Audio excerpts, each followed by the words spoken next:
what success is and isn't. So, what I love about being a therapist and a coach is that I get to speak with so many different people from so many different walks of life. And what's funny is that each person has a different view of what success is.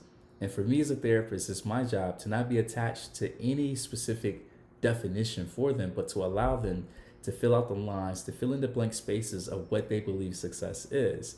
And as a side note, that's going to be one of the main points that I make. But nonetheless, what I find is that each and every client has a different view of what success means to them. Now, a lot of people have a mistake. They have a misconception or a myth about what success is. And as a result, it leads them falling victim to not being successful. They fall victim to this thing called the success trap, which is something I'll get into. So it's very important that we talk about this today. And I'm so glad that you're here watching this podcast. So let's go ahead and get into it. And don't forget to hit the subscribe button. So right now I'm reading a book called Be Your Future Self Now. And it's by this guy named Dr. Hardy. And ironically, me and him went to the same university, so Clemson University. And in this book, he's talking about how you should be your future self now so that you can take the right steps you need so that you can meet that future version of yourself.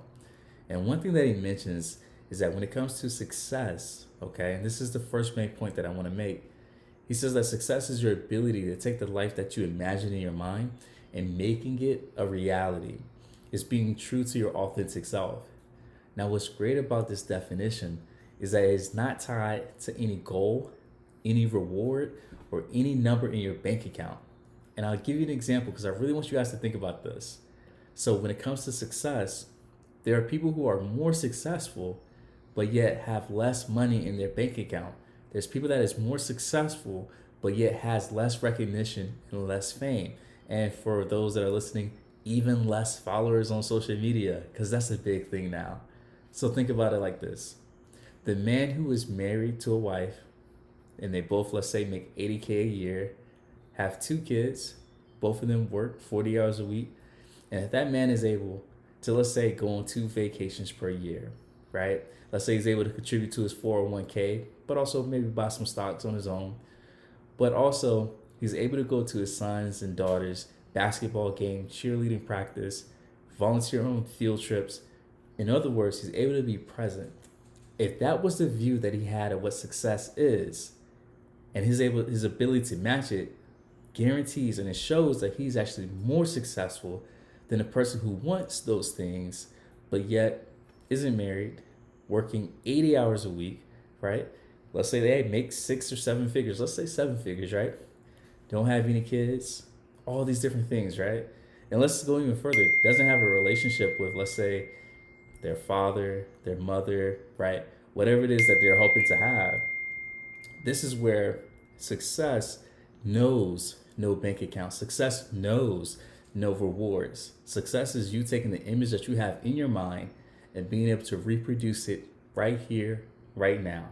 And that is a great way for people who feel as though they need to have 6 or 7 figures or need to have 1 million followers on social media.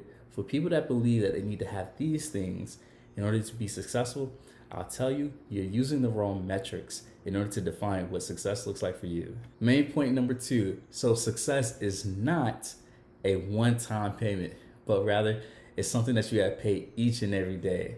Success requires consistent payments. And I'll tell you guys what I mean by that.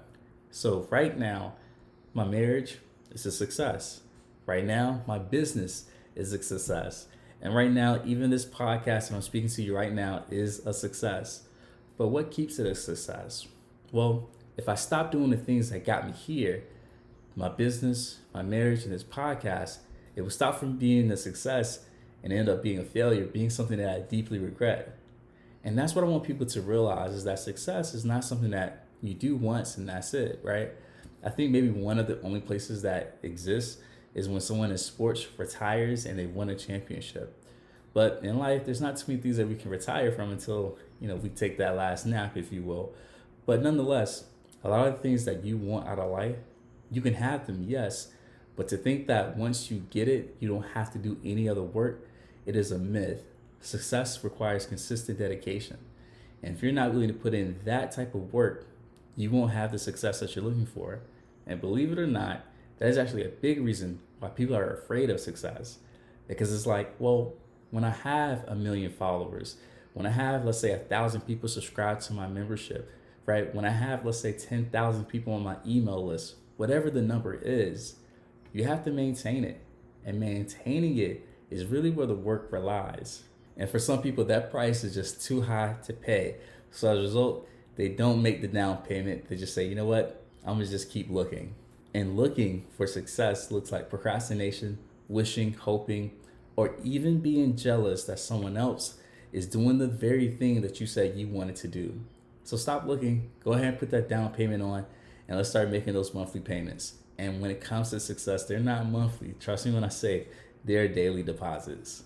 Main point number 3. So success can be either fast or slow as you want it, okay? Success can be as fast or as slow as you want it. And this goes into a podcast episode I did earlier where I talked about the 3 levels of skill acquisition. So the 3 levels go from, in order from least to greatest, it goes from do it yourself, do it with someone, or have someone do it for you. When it comes to success, you can opt for either one of those methods.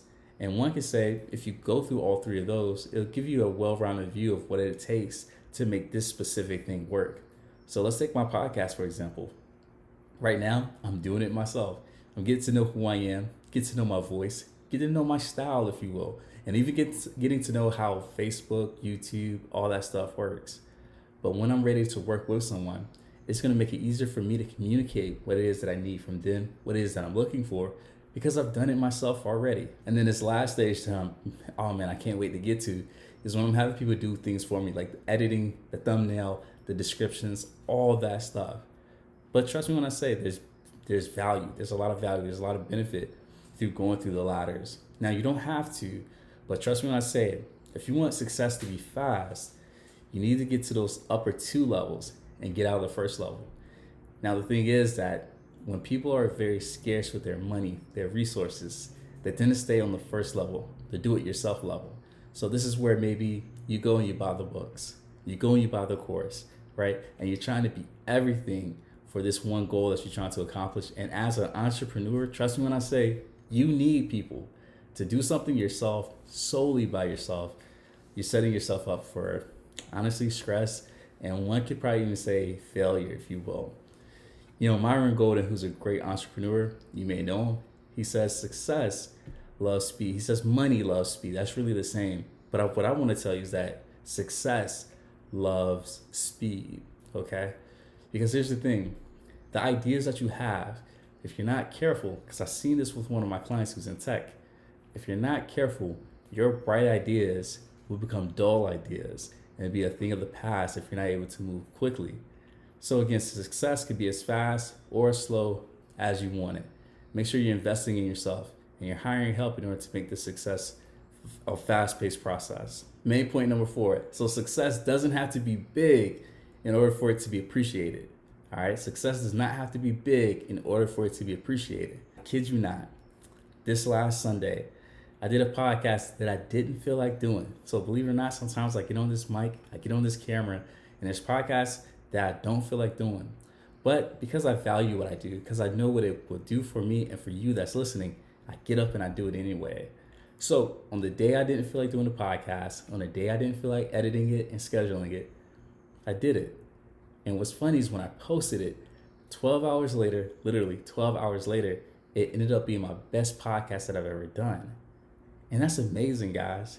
Now, what's even crazier about that is that when I say that it was the best podcast that I've ever done, it got 27 views. Now, some people may say, what? 27 views is not a lot of views. But for me, right, and where I'm starting, 27 views is a lot. And I'm going to honor that because I put in a lot of work to get there. Now, this is what I mean by success can be as big or as small as you would like it. But trust me when I say success does not have to be big for it to be appreciated. And one can say that one that's able to appreciate every step of the way would definitely honor and treasure, and one can even savor the big success that's waiting for them at the end. But it's because they honored the process.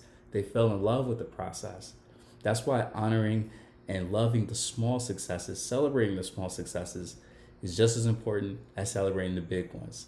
You don't have to have $1 million or 1 million views or whatever it is in order to have success. And main point number 5, the most important one, is that success is the younger brother to gratitude. Success is the younger brother to gratitude. All right. I want you guys to hear this and ask yourself, why am I saying this? Well, here's the thing. Gratitude really oversees all the things that are related to success because it allows you to appreciate and feel those successes, to feel those feelings. Because believe me when I say it, there's a lot of people that have success in their life, but because they don't practice gratitude, they're not able to feel it, touch it, taste it. It's almost as if they went to a dentist, they got their teeth numb, and now they're going out and trying to eat a bite of pizza. It just doesn't work, right? It doesn't have that same effect or taste. It's because they're looking at everybody else. They're comparing themselves, and they're totally discounting the small successes or even the success that they have in front of them. They're totally discounting it because it doesn't look like the success of the other people.